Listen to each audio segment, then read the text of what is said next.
could be found to vote, and of these a bare majority of 53 declared for death, as against the minority of whom some voted for the death penalty conditionally, that is, not at all, or voted against it.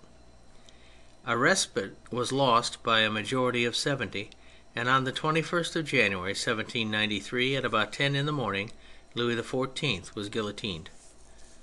Then followed war with England, with Holland and with Spain, and almost at that moment began the inevitable reflux of the military tide.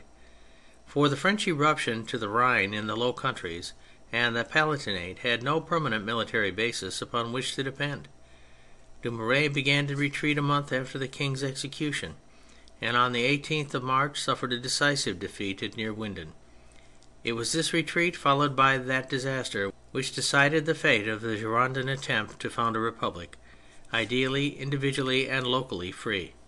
Already, before the Battle of Neerwinden was fought, Danton, no longer a minister but still the most powerful orator in the Convention, proposed a special court for trying cases of treason, a court which was later called the Revolutionary Tribunal. The news of Neerwinden prepared the way for a stronger measure and some exceptional form of government.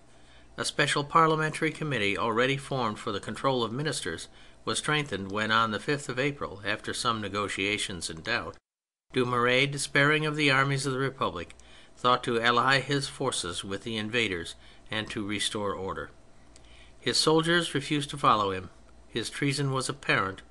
Upon the morrow the Convention nominated that first Committee of Public Safety, which, with its successor of the same name, was henceforward the true despotic and military centre of revolutionary government.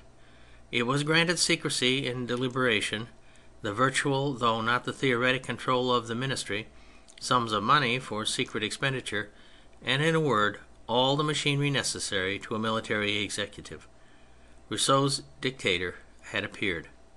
The great mind which had given the contrat social to be the gospel of the Revolution had also foreseen one of the necessary organs of democracy in its hardest trial.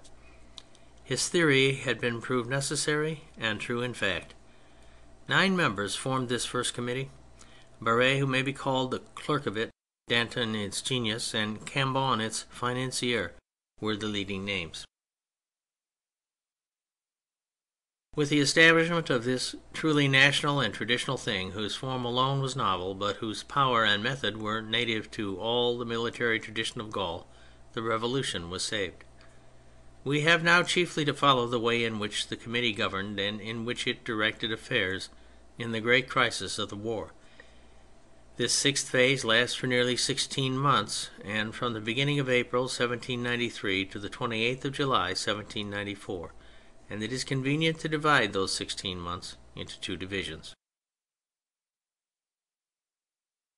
The end of section 16, the end of phase 5.